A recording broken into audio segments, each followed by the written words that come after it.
Hello, everybody. Today, this is Jonathan McGinn from Questions of Fire. Today is a fantastic day. One, we're alive to start with. We have a crazy situation in the world. Delighted to wish you all to another day. We've made it. You know, we are survivors. On top of that, I'd like to welcome all of the people who come into the Questions of Fire group. The numbers are increasing rapidly. And let me go straight into why I'm here today. I have a person who's been a teacher in my life.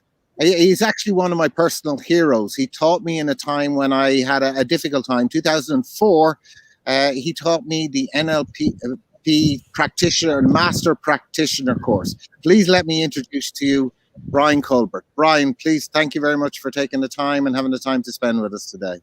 Hey, John, always good to be here and always good to see you. Excellent.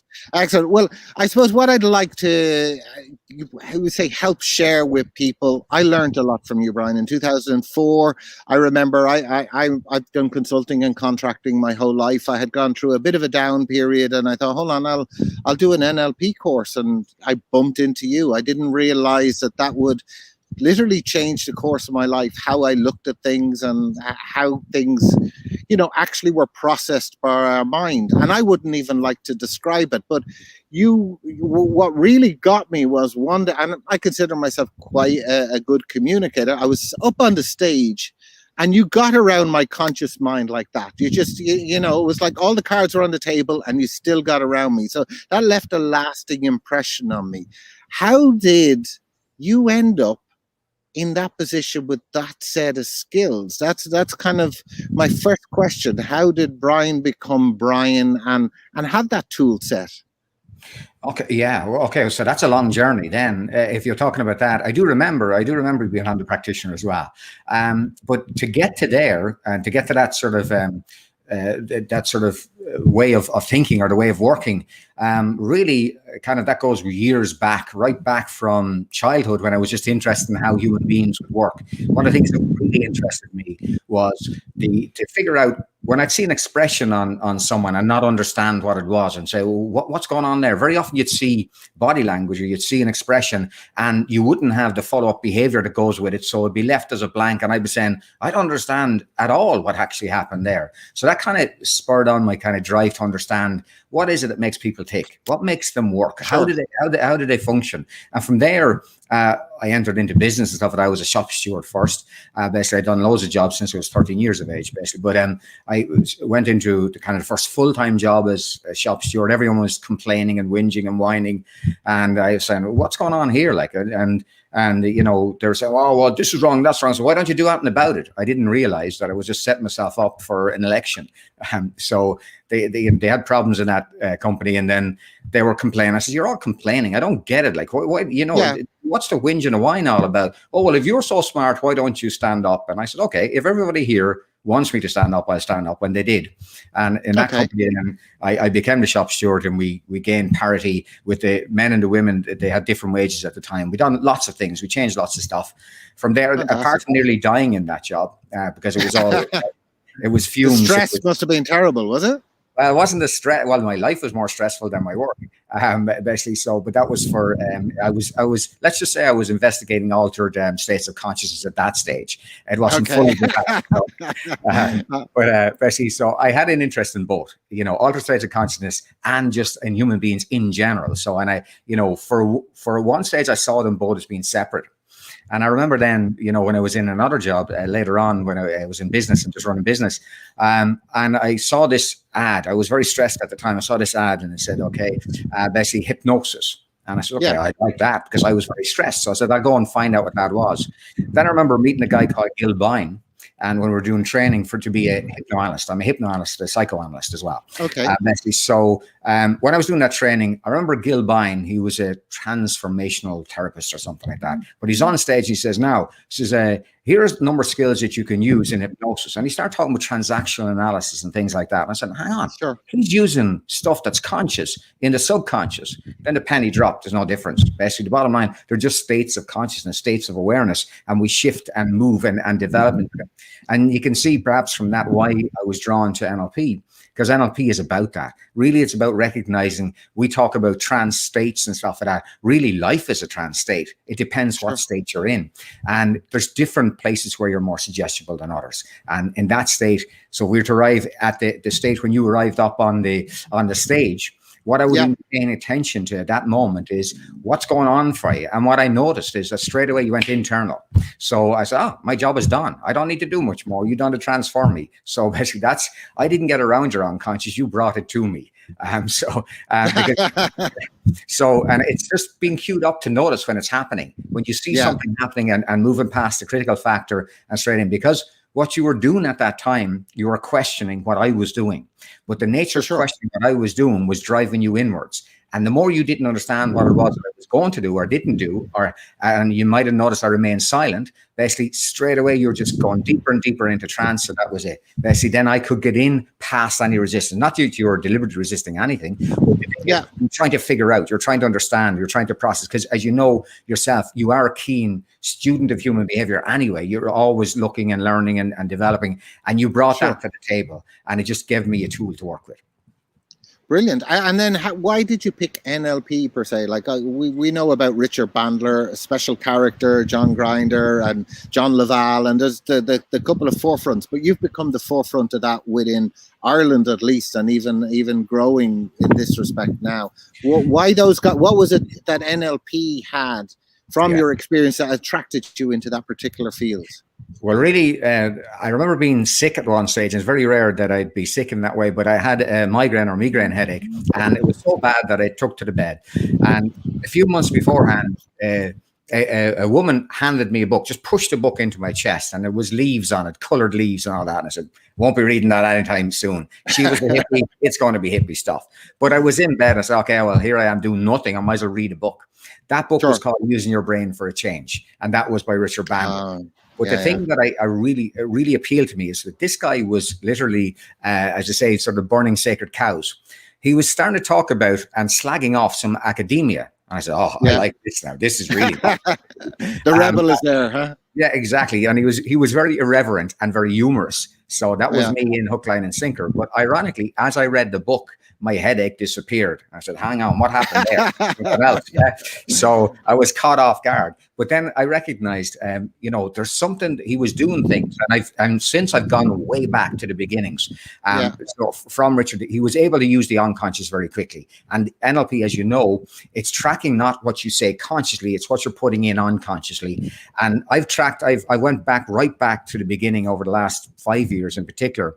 I went back as far as Virginia Satir, and we even produced programs from Virginia Satir now, basically to pick up the pieces that NLP didn't get to. Basically, but also I went back to Milton Erickson's his way of working, and there's elements that have been left out. There's elements that weren't really covered because you can only cover so much, which in fairness. Sure. But when you get to the essence of it, you begin to understand. Now I understand. I now know what it was that I was doing, even though I knew how to do it. But now I know how I know and why I know and how to do it even kind of better, for want of a better word, because I can see where it's coming from and how it was built. Like, brilliant. So it sounds like it's really evolving then. It's a living body of understanding, Brian. It's not just I do 2 or 3 courses, but this is a lifelong endeavor, really. Absolutely. I'm still a student, and I would say at this stage, I'll always be a student, but at this stage, I have found ways of integrating and using NLP, basically that is literally, there's elements of NLP that were kind of left out for good reasons and for pragmatist reasons and stuff like that, but the world kind of needs them now.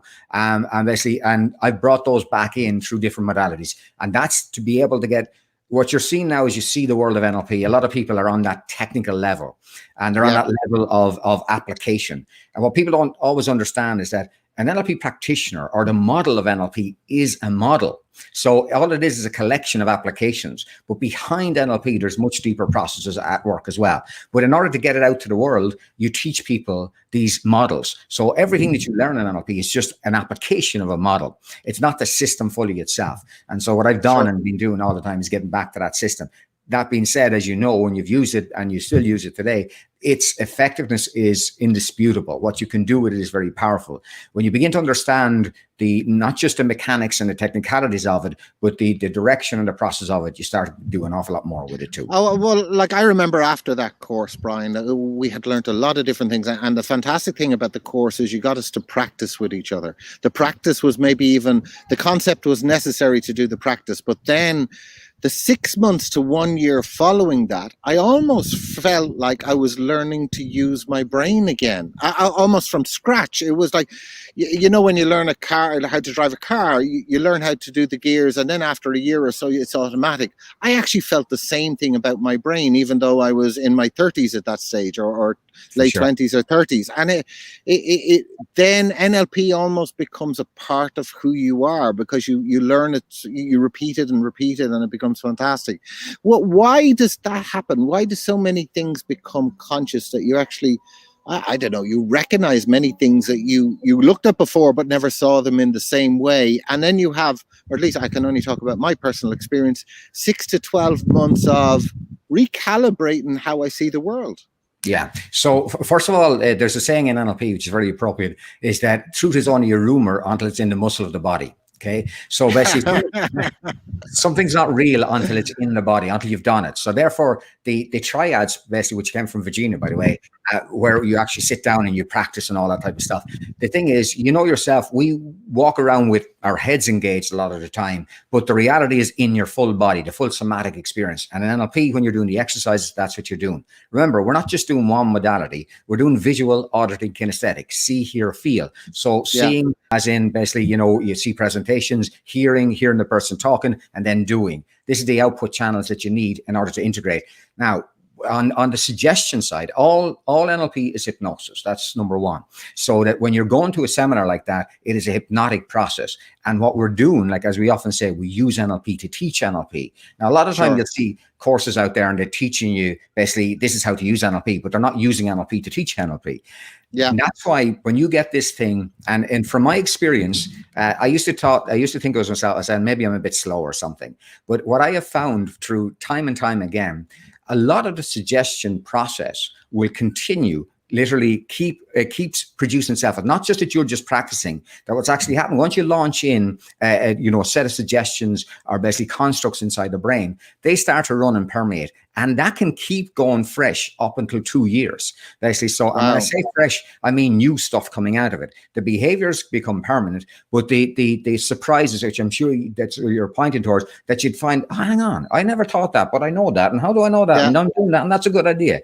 That I have found in my experience, right up to 2 years, that freshness is still there all the time. It's still dropping in with more, whatever way the brain is functioning, basically it seems to keep driving through. And I love that. I love catching myself, having learned something, because I track it all the time, having learned something, years before, and said, hang on, I'm only getting it now. Like it's arriving now, and basically comes to an intuition. So, and I'm sure you've had it, and you know what it's like, and it's brilliant. Oh yeah, like one of the most powerful. I did 2 courses. I did a business coach with you then afterwards as well, and I remember one of the most powerful things that I learned was on the second day, on the second course, you had us all in a room and said, what's your name, who are you, and why are you here, type thing. And I remember my answer, but you kind of had taught me the answer. I said, my name is Jonathan McGuinness. I'm here to enjoy the hell out of this course, and I want to see how much you two can mess it up. Right. And what you had taught me from the first course was I can set the context, whereas before I was looking to the teacher or the authority figure, and kind of I was submissive to whatever your mentality would have been. And then you gave me that and I've used that in so many ways, Brian, that I just want to say that was one of the really powerful things that came out with my first course. And I did the second one within months, and that, that's fantastic to be able to do, No, it is. I have to say it's a brilliant thing, because what happens is there's a point, and you put it absolutely right. A lot of time we're not thinking, we're actually learning.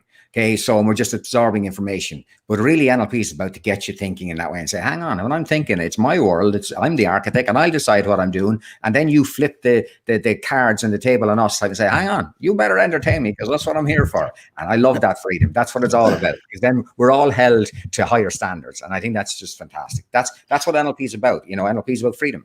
And that's the freedom. Oh, absolutely. Absolutely. I think, there's so many other theories about having a fixed mind or a growth mind. When you're looking at it with those perspectives, everything is movable, pliable, changeable. The idea of fix leaves your head once you do this type of course. Absolutely. Yeah. We call it, in NLP, we call it behavioral flexibility. Yeah. So what I'd love to ask you, Brian, about nowadays, obviously we're going through these sort of different lockdowns and people have gone virtual.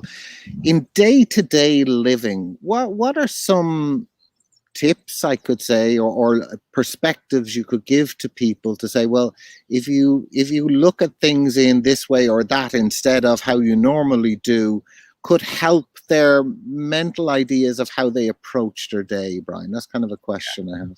For sure. Okay, there's a ton of things we could do, obviously. But just say, if we take the environment that we're in now, first of all, never underestimate the power of the environment. That's number one.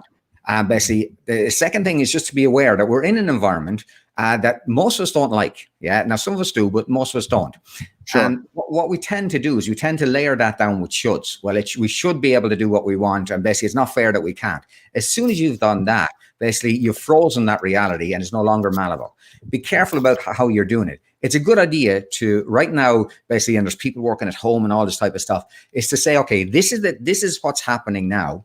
Basically, I take this as my reality, even though I don't like it. So I'll take it, I'll see what I can do with that. But also I'll have one foot in the present and one eye in the future. So basically, so you're literally, rather than, because what's stopping us a lot of the time is that we're complaining about the now, rather than saying, no, it is crap, but be there. So in basic, simple terms is get in rapport with the moment. Okay, so meet the moment as it is, and then craft and shape from there and move yourself forward.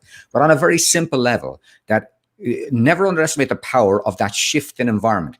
What's happened there is that for a lot of people, there's an underlying stress occurring because they're not in a controlled situation, they're not in a familiar situation, in an area of unfamiliarity. But not only is it unfamiliar, it's uncontrollable in their mind. So for that reason, you have to reintroduce structure. So the brain loves certainty. So what you want is to have a sense of certainty. So that comes for, like, remember, a lot of people are moved from their work environment even into a home environment, and they're blurred lines. So what you need there is set up structures, basically. So that can be simply on your desk, having a structure that this desk is your work desk. So you don't eat at your work desk. You don't have your dinner at the work desk. You make that separate. Otherwise, the lines are blurred and stress runs through to them.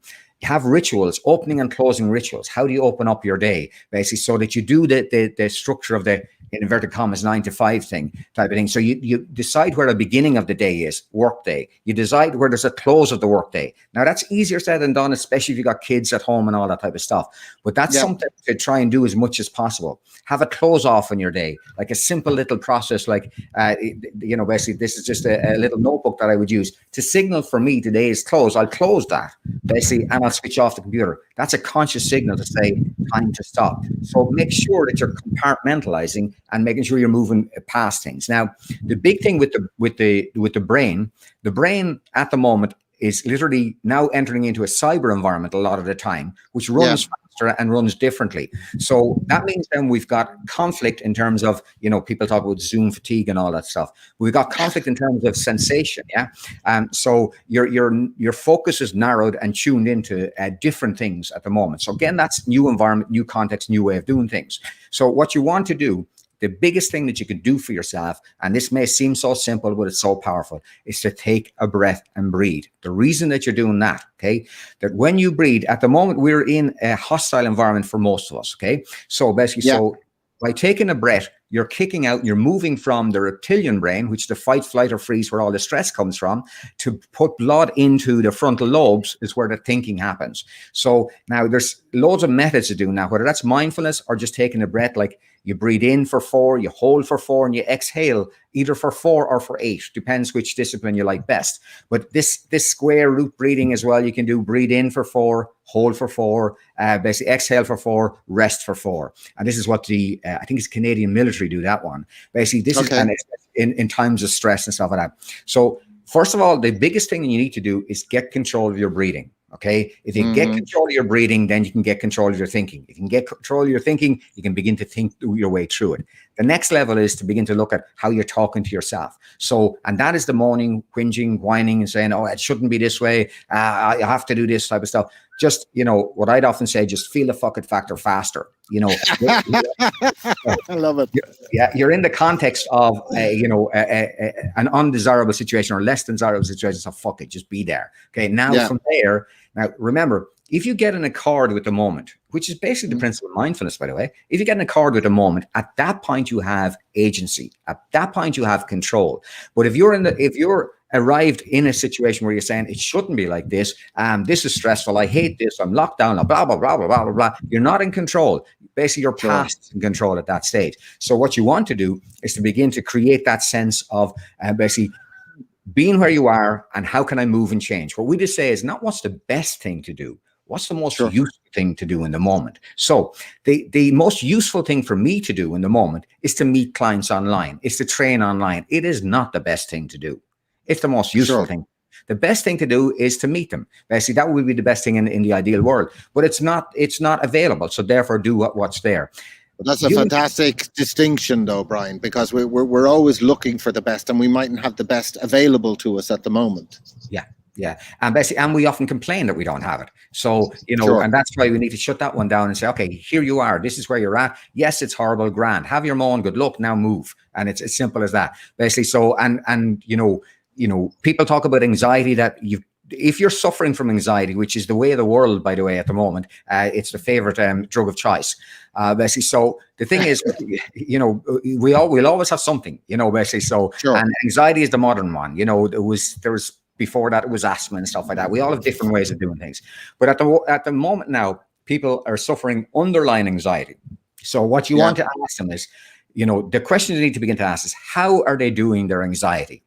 Is this a linguistic anxiety? And I'll explain these in a moment. Is this linguistic? Is it temporal? Okay. Is it postural? Is it gestural? So how are they doing their anxiety? Remember, anxiety is a normalization. So in terms of anxiety as a thing doesn't exist.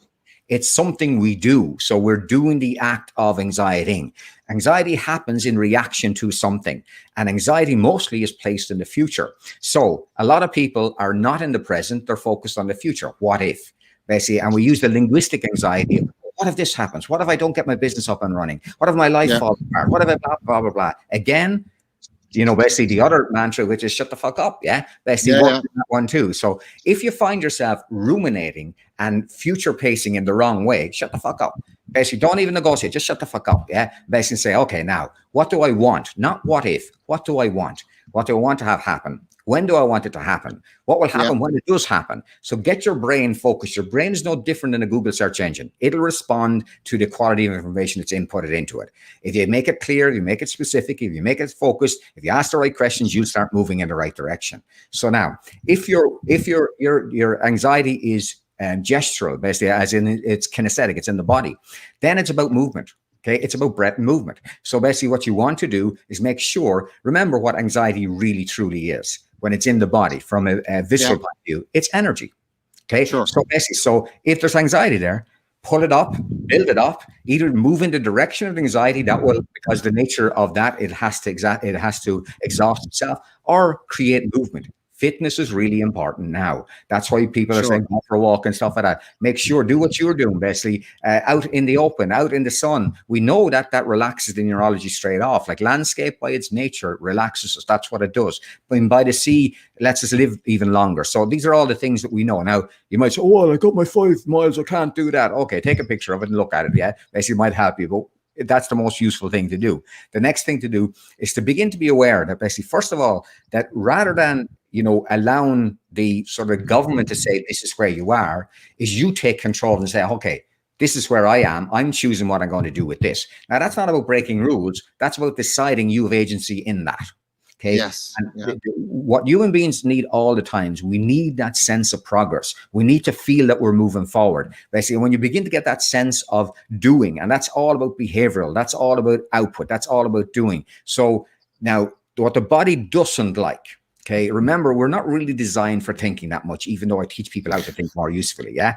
The basic setup of the brain is, first of all, it's to sort for danger. We know that. Okay. So, Sure. but the next thing is to create patterns. Okay. So, and those patterns can be belief systems or whatever. So, and frozen patterns of thinking. But one of the things that you've got to pay attention and to focus in on is that basically, if your body is sitting still, basically, Yeah.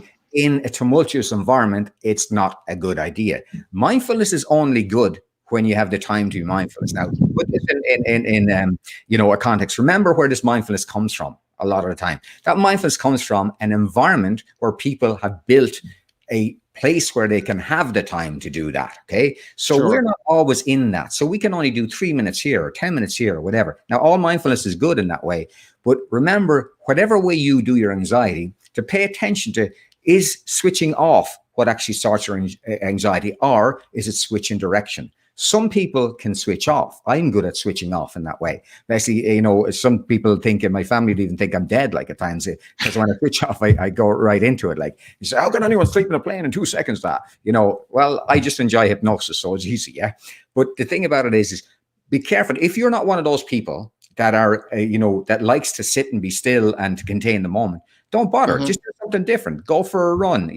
Go dance. Do anything that runs the energy out of it. Remember, all anxiety is ultimately, in terms of input, is excess energy. So your question is what you do with it. Now, can you see how that if you're doing that anxiety, then mindfulness is not the solution directly to that. It will be over time. Basically, Sure. over a matter of time, you can build the relaxation muscle, basically, but sometimes that takes a bit of time before you get to there. So, and I know people that have done thousands and thousands of hours of mindfulness and are stress heads. And so, you know what? You're not doing mindfulness properly then, if that's the case, Well, I've started, Brian, just since the beginning of March now. I go for a walk at dawn. And it connects me to the day. I'm moving my body. I'm not running. I'm not doing anything too crazy. But at the same time, it just has given me that breath of fresh air. And I really like what you said about I'm in control, not necessarily the government in control. It sounded a little bit like the example I said to you two guys coming into the second course. I am taking agency. I'm setting the context, even if it's only within a certain defined set of parameters. That gives you a sense of power that I exist, I'm important, not that I'm submissive to everything. That sounds that's fantastic advice, Yeah, because one of the things that happens is our ego gets hurt. There's certain parameters. It's a bit like, say we do the law of attraction or the law of effect, for example, and you get someone saying like, I sent out the law of attraction and the universe hasn't arrived yet. I don't believe in that anymore, which is ridiculous. But at the end of this, there are rules for the universe. It works we're in certain environments, we're in certain control mechanisms. So yes, we can have what we want within a range, basically a range of principles. Yeah. So when we look at it, most of it is about our ego, how dare anyone tell me I can't have this? Remember what we like, we like what we want, when we want it, the way we want it now. That's where we're at, basically. So, which is really unhealthy, basically. So the thing is, we haven't got that, we don't do as much of the delayed gratification. I remember when Dylan was younger, my son, basically, when Dylan was younger, we were going to buy him a Les Paul guitar. And he turned around to me, he says, Dad, don't buy me that. I says, why not? It's like for your 18th. And he says, no, don't buy me that. Because if you buy me that, I want to have something to look forward to. I said, wow, he's smarter than I am. Wow. Yeah. So basically, he's a psychologist, by the way. So he was obviously in him early. Yeah. But he recognized delayed gratification is really good. What we were living in a world because of technology that is instant gratification. And it's very dangerous because then we build expectation on that. For example, if you send out an email, you haven't got a response in 2 minutes type of thing. What's the problem? That type of thing. But the reality is be careful of how close we are to thinking that we should have everything now. Instead of using this incubation period is the way I look at it. Basically, what can you do in the time that you literally withdrawn from your everyday? What can you do to build your empire, to build your future, to build your, because this is great time, reflective time that we don't have. Most people, remember, before this, we complained about not having enough time. There's not enough hours a day. Now you have it. Yeah. So what will you do with it? Yeah. And you can do one thing I've heard, Brian, is that the best indicator of how well somebody can do in life was a test done on 2-year-olds. And what they did is they got a bunch of 2-year-olds into a room. And what they did is they put a marshmallow in front of each one of them. And they said, okay, if you eat that marshmallow, you won't get another one. But if I go away for a minute and I come back and you haven't eaten the marshmallow, you'll get another one. Most of the kids still ate the marshmallow in front of them, but the ones who didn't actually turned out to be very, very, it's known as a marshmallow experiment. Exactly, most successful people in the world, and that kind of indicating.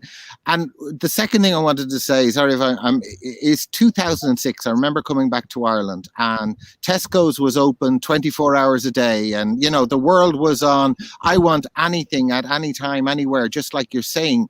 And I think we went too far in that direction in terms of immaturity, instant gratification. And this might be, as you say, a good maturation process for us. What's happening right now? It is, for sure it is. Like, and by the way, just on the marshmallow test type of thing, the NLP way around that would be, is when she leaves the room and the two marshmallows are there, is to eat them and run a guilt trip on her when she goes back in, so she can use them more. It's all about persuasion and influence. Are you joking? Yeah. But the thing is, one of the things with the Celtic Tiger, when we had what we call the Celtic Tiger, it's the thing that Tommy Tiernan, talked about. Is Irish people weren't really good with all that money. We didn't know what to do with it. But there was a bit of that happened, that we moved faster than we were ready to. And very often now the world is moving faster than we're ready to accommodate, as in technology is faster, runs faster than the brain, which is pretty challenging. Yeah. So that means then a lot of information, a lot of data, less time to be able to task out things. Most people are too busy. Now we've got a situation whereby we took away the busyness, and what do you do with that? And you're right, it is an incubation period. It is a gestation period if you use it in that way, to be able to say, okay, what can I do with this? Can I slow down the pace? Can I look at and be more strategic? Where's my life going to? What can I do with that? Ironically, family values have become in vogue again. People were afraid to go back and, discover their children, basically, and to deal with all of that, basically. But now they're getting the hang of it. You know what? I pretty like this. Remember, we are tribe-like for sure, but really we are, the hunter and gatherers, that we like the small tribes. We like small groups. Sure. We are family orientated. And we know from the studies that family orientation is where happiness is. Basically, people that are happier in life, people that are more successful in life, basically they have strong tribe values or family values. So it might not be the conventional family, but they have a small core group that they invest on. And even when you looked at even Edison done all these things with his little groups and stuff like that, and success is born out of those little small tribes and small groups. We're best in smaller groups. Basically, we're best with those people that we've got shared values with. Now, I know we've got echo chambers and all of that now, sure, which is really a reflection of basically what we want to hear, which produces division. But the other side of that is what we like as human beings. We like shared values. We like shared spaces like that. It's good to learn. It's good to evolve. It's good to develop. But our core really should have that little circle of influence close by to you that actually nurtures you all the time and lets you go out and spark in the world and all that type of stuff. So we don't need it as big as it is. Basically, we can travel wherever you want and go wherever. You do a lot of traveling, which is great, basically, and you can visit those cultures. But you have your core with you all the time. That's how you operate, which is absolutely the way to do it. Yeah, and like family are with me, and then we always go back to family in the summer, etc. So even though you go wild during the year, like any part of the planet, that core is what keeps us strong. I don't think it would be the same or even be possible without it, Brian. For sure, absolutely, and that's what it's. And so when it's enforced on us through lockdowns and stuff like that, it's a time to celebrate. Let me give you a frame, I suppose. Perhaps it might kind of put a thing on this. Most people didn't like going into the lockdown. Now, I'm introverted mainly, so lockdown wouldn't be kind of so extreme for me in that way. Yeah, it's kind of like 3 months in before I recognized. Yeah, but but the truth of it is that before the lockdown, Basically, my entire family were in a really serious car accident. And it's amazing that we're all alive, but we are. But the reality is that within seconds, our life was nearly snuffed out. We were hit by a 40-foot, an Arctic, basically traveling too fast in the wrong lane, smashed off a wall. We came out and we're alive. So when it came to the lockdown, kind of was pretty cool. Because from the frame that we were coming from, saying, you know what, we're here, we get time to spend together, because guess what, we might not have been. Well, that's the right type of contrast to have, because, it's basically death to being alive. And I think I even started the show with today is, I'm glad to be here. I'm just glad to be alive. And sometimes we forget that, Brian, just such a simple, each day is a miracle. I would hope to call you a friend over time. Sure. And to get to the point of, I can have a conversation with my family, with my friends. There's a lot we can still do, little miracles that we can have in our day to day. And, I just want to say thank you for reminding us of that, Brian. For sure, no problem. With all of this, with all this experience, and I'm sure you've hit your head against a wall loads of times in order to come to it. If you could meet the younger Brian, the little rascal he was, I'm sure, but what one piece of advice, and the reason why I'm asking you this as well, there's a lot of young people out there now, they're just leaving school, they're not sure what's ahead of them. Sure. And they like to hear from us. In a way, we're now the elders, unfortunate to say. What one piece of advice do you think might be useful to consider for a young person who's just beginning the journey? Yeah, it's something that I carry through the whole way through. And I would say is, don't take it too seriously. You never get out of life.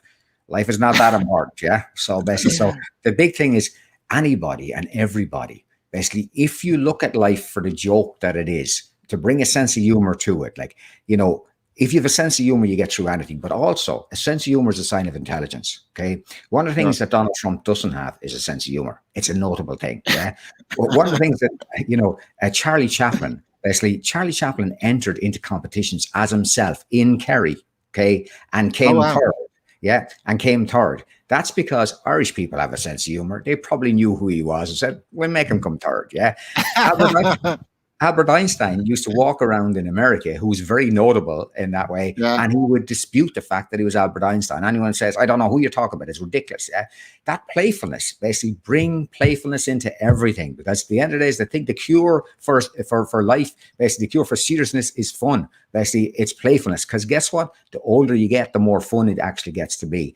Once you finally, look at older people. They get over themselves. They have a madness about them. When you look up into those old people, you see they're stonewall crazy. You know what's actually happened? They found out it was a joke, basically, and they said, it doesn't matter. I'm just going to do what I'm going to do because I got a good heart. I'm going to have some good fun along the way. They laugh more very often. Now, we do have our grumpy old people as well, but those people that get it, they've more spark and they've more fun, they've more lightness, and they live longer. And guess what? You can do so much without seriousness. Seriousness equals heart attacks. That's what it does, basically. So I learned that lesson very young on. Just have some fun. Really make sure, basically, that you're connected to the people that you love, and make sure you never take yourself too seriously, and you never take anyone else too seriously either. Because guess what? Everyone's trying to do the same thing. We're all trying to cope. So rather than worrying about how tough it is, fuck it.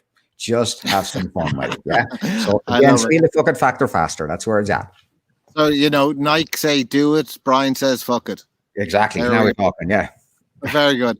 Well, I actually think your perspectives and reframing of where we're at and giving us agency is so important, Brian, that people should be, I hope they listen to this interview and get some idea of what it is. But if they wanted to know a little bit more or get tasters of more of this, or even get to the point of doing courses like I did, where would they reach out and find you, Brian? Okay, well, the simple thing is nlp.ie. That's where all the stuff is in terms of if you want to find out about courses. But I'm always producing little videos all the time. Like literally every week we have videos out either on LinkedIn or Facebook, basically, or Instagram. So there's always information out, or even YouTube or whatever. So, if you're not sure about how to, whether it's for you or whatever, just, drop into the Facebook pages or have a look at the LinkedIn page, videos, get a taste for it, get a feel for it. Remember, it's NLP. And like any other discipline, there are assholes in it as well as good people. So Sure. get a sense of the person that you're talking to first. Basically, see, does it resonate with you? See, does it appeal to you? See, does that kind of your type of way in terms, it might be a bit challenging, but is it close enough to where you're at? Then go there. If you really want to understand NLP, make sure that when you arrive on the website, you don't feel like you've been sold to. If you've been sold to and it feels like you've been sold to, it's bad NLP. Sure, sure. Well, what I remember about the course in particular, Brian, I wasn't sure if I attended a course or a comedy show, to be honest. You know, it was like the colourful language, the entertaining, we say slags and back chat, but done in such a way that it was really supportive. That was what was so fantastic about it, you know? That's what it's all about. That's what it's all about. Remember, we're all here. We're all together. I remember what I'd love to say, Brian, is, and I'm going to say this on behalf of more people, because I've also, actually, let me say one thing first is, you know, when I meet people and I think they might be friends, sometimes I say, go and do one of Brian's courses and you might become one of my friends. Because he turns your thinking inside out. What I would like to say is, on behalf of me and, you know, many of the students, at least the ones I know, I want to say thank you, because it isn't just about a course, but you bring the human being into a better place. And I would just genuinely like to say that. And I mean what I said at the beginning. You're one of the personal heroes that I've had during my life who's actually helped me along the course of what I'm going to be doing. And, you know, I'm really grateful for it. And I'm grateful that you're continuing to do this and you didn't get rolled over by a 40-foot truck with your beautiful family, you know. So just let me say thank you very much, Brian, you know. No, I really appreciate it, and thank you. And remember, the only way that I can do this, I've been given the opportunity to. So basically, I've been the student, I still am the student, and the only way we get this is someone else gives you that signal. For me, Richard Bandel gave me the signal to chill out a lot more than I was. So, you know, it goes right back through the chain. But thank you. I appreciate it. And lots of love to you and your family. And I just want to say thank you very much for your time and energy again. Take care, Brian. Boris, take it easy.